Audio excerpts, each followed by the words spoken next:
If you think HOA letters are bad, imagine an entire navy of fake officials landing on your private island at dawn, not knowing the new odor they're bullying is actually bait for a federal sting.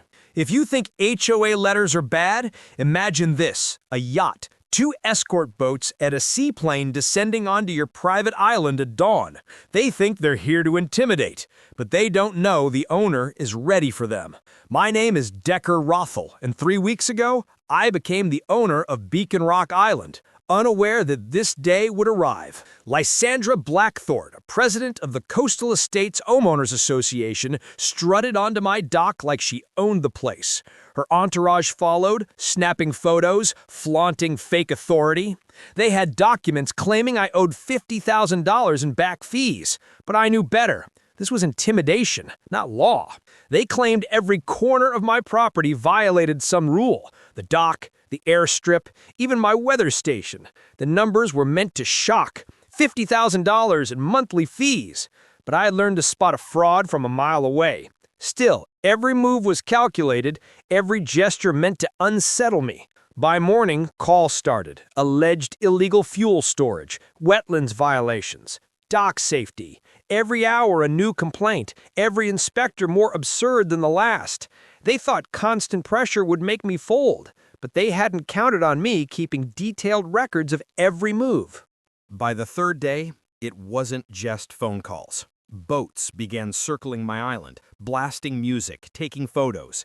Every time I stepped outside, eyes were on me. Childish tactics, but effective psychological warfare. They didn't know every move was being recorded. Late that night, I explored the lighthouse top to bottom. Hidden compartments revealed cash, fake passports, and logs of every visit Lysandra had made over 2 years. The pattern was undeniable. She wasn't here for HOA compliance.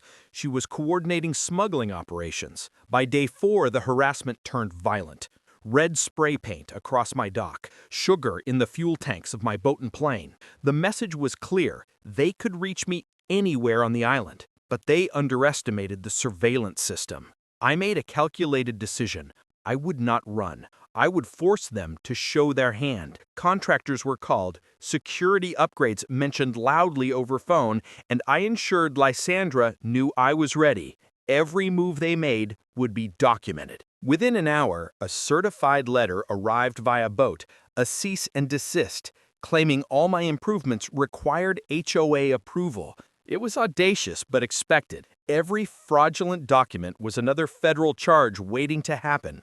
Day 5 began with a full-scale invasion: 15 speedboats converging, barges towing bulldozers, heavy machinery on the horizon. It was clear they intended to demolish everything I had built. I stepped out of the lighthouse, phone recording live. Every person there was committing federal crimes: trespassing, felony impersonation, destruction of property.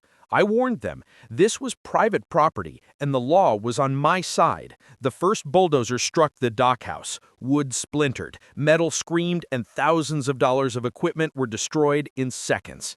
Lysandra's desperation was clear. She wanted every trace of me gone. They moved to the airstrip. 3 fake cops smashed runway lights, while bulldozers carved deep gouges in the asphalt. My Cessna Caravan sat helpless, surrounded by chaos. Lysandra approached my aircraft with a jerry can of gasoline, shouting to burn it as evidence. It was clear. Her logic made no sense, but the threat was very real. A bulldozer targeted the lighthouse, punching holes through the keeper's quarters. Every strike echoed, threatening 150 years of maritime history. Lysandra's team ran into the damaged house, dragging boxes of documents to the dock, dousing them with diesel to burn evidence. I was recording live, every move cataloged. I activated the satellite emergency beacon disguised as a smartphone. Federal property under armed attack. Response time? Minutes, not hours. They had no idea what was coming. Within minutes, Coast Guard cutters appeared over the horizon. Tactical teams deployed. Lysandra's operation was about to be caught in its own trap. Federal agents moved in. Lysandra and her fake officers were stunned, caught in the act. All threats, vandalism, and fraudulent documents were evidence against them. Agents cataloged every piece of evidence: documents, boats, videos from the weather station. Lysandra's network of smuggling and intimidation was exposed. Beacon Rock Island was finally secure. The vandalism and intimidation had ended. For the first time, I could appreciate my home without fear. A week later, my daughter Piper and her friends arrived. Laughter and summer energy filled the island. My home was not just safe, it was alive. I upgraded the security system, making sure no one could ever threaten this place again. Every camera, sensor, and alarm was meticulously placed. Beacon Rock Island finally belonged to me. No fraudulent HOA, no threats, just freedom, nature, and the knowledge that justice had been served.